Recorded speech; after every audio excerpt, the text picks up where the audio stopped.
सत्यहिंदी.com। सत्य हिंदी की खबरें शुरू करें उससे पहले आपको यह बता दें, जैसा कि आपको पता भी होगा कि सत्य हिंदी का ऐप आ चुका है और उसको डाउनलोड करने के लिए आपको इस वीडियो के डिस्क्रिप्शन में जाना होगा। इस ऐप को आप गूगल प्ले स्टोर से भी डाउनलोड कर सकते हैं। और अब नजर डाल लेते हैं अब तक की सुर्खियों पर। उत्तर प्रदेश विधानसभा चुनाव के लिए गुरुवार को छठे चरण में 57 सीटों पर वोट डाले जा रहे हैं। इनमें 11 सीटें आरक्षित हैं। इस चरण में 10 जिलों में मतदान हो रहा है। इन जिलों के नाम गोरखपुर, अंबेडकर नगर, बलिया, बलरामपुर, बस्ती, देवरिया, कुशीनगर, महाराजगंज, संत कबीर नगर और सिद्धार्थ नगर हैं। इस दौरान सुबह 9 बजे तक कुल औसतन मतदान 8.69% हो चुका है।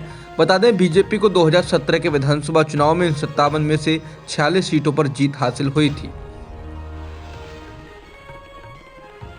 छठे चरण में मुख्यमंत्री योगी आदित्यनाथ गोरखपुर शहर, कृषि मंत्री सूर्य प्रताप शाही पत्थरदेवा, बेसिक शिक्षा मंत्री सतीश चंद्र त्रिवेदी इटवा, स्वास्थ्य मंत्री जय प्रताप सिंह बांसी, राज्य मंत्री श्री राम चौहान गोरखपुर खजनी और जयप्रकाश निषाद रुद्रपुर से चुनाव मैदान में हैं। इसके अलावा प्रदेश कांग्रेस के अध्यक्ष अजय कुमार लल्लू तमकुही राज से, सपा नेता स्वामी प्रसाद मौर्य फाजिल नगर से, विधानसभा में विपक्ष के नेता राम गोविंद चौधरी बांसडीह से चुनाव लड़ रहे हैं। योगी आदित्यनाथ के चुनाव मैदान में होने के कारण गोरखपुर शहर निश्चित रूप से सबसे हॉट सीट है। योगी आदित्यनाथ के खिलाफ सपा ने बीजेपी के पूर्व नेता उपेंद्र दत्त शुक्ल की पत्नी सुभावती शुक्ल को चुनावी मैदान में उतारा है, जबकि दलित नेता और आजाद समाज पार्टी के अध्यक्ष चंद्रशेखर आजाद भी यहां योगी आदित्यनाथ को चुनौती दे रहे हैं। भारत में पिछले एक दिन में 6,561 कोरोना संक्रमण के नए मामले दर्ज किए गए हैं और 142 लोगों की इस दौरान जान गई है। इस दौरान 14,947 मरीज ठीक भी हुए हैं, जिससे एक्टिव मामलों का आंकड़ा गिरकर 77,152 हो चुका है। रूस और यूक्रेन की सेनाओं के बीच चल रहा भयंकर युद्ध लगातार बढ़ता जा रहा है। यूक्रेन की राजधानी कीव और दूसरे सबसे बड़े शहर खार्किव में लगातार बम धमाके हो रहे हैं। कई शहरों में हवाई हमलों का अलर्ट जारी किया गया है। इस वजह से हालात बेहद तनावपूर्ण हैं। खार्किव शहर से 2 घंटे की दूरी पर दक्षिण पूर्व में इज़ियम शहर में 2 बच्चों समेत 8 लोगों के रूसी हमले में मारे जाने की खबर है। इसके अलावा रूस के हवाई हमले में सिटी सेंटर को काफी नुकसान हुआ है और एक सरकारी इमारत हमले की चपेट में आ गई है, जिससे कई पुलिसकर्मी घायल हो गए।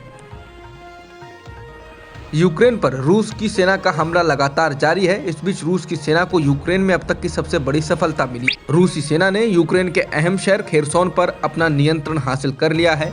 खेरसोन के मेयर इगोर कोलिखेव ने इसकी पुष्टि करते हुए कहा कि रूसी सेना शहर की काउंसिल की बिल्डिंग में घुसी है और उन्हें शहर के नागरिकों पर कर्फ्यू लगा दिया है। उन्होंने कहा कि हमने सैनिकों को बता दिया कि इस शहर में यूक्रेन के सैन्य बल मौजूद नहीं है, सिर्फ आम नागरिक हैं जो यहीं रहना चाहते हैं।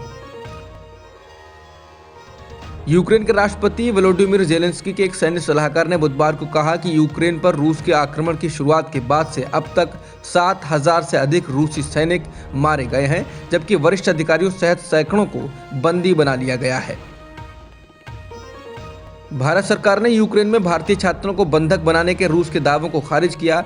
रूस ने कहा था कि यूक्रेन की सेना छात्रों को मानव ढाल की तरह इस्तेमाल कर रही है और उन्हें रूस के इलाकों तक पहुंचने से रोकने की हर संभव कोशिश कर रही है। हालांकि भारत के विदेश मंत्रालय की ओर से गुरुवार को जारी एक बयान में कहा गया कि उन्हें यूक्रेन में किसी भी भारतीय छात्र के बंधक बनाने जैसी स्थिति की कोई खबर नहीं है। रूस और यूक्रेन के बीच चल रहे युद्ध के दौरान अमेरिकी और यूरोपीय शेयर मार्केट में बुधवार को तेजी दर्ज की गई और कच्चे तेल की कीमतें $110 प्रति बैरल से अधिक हो गई हैं। बता दें, यूक्रेन पर रूस के हमले का 8वां दिन है और इसके कारण सेंट्रल बैंकों के लिए बढ़ती मुद्रास्फीति को नियंत्रित करना एक चुनौती बन गई है। अब तक की खबरों में इतना ही। बाकी खबरों के लिए बने रहिए सत्यहिंदी.com के साथ।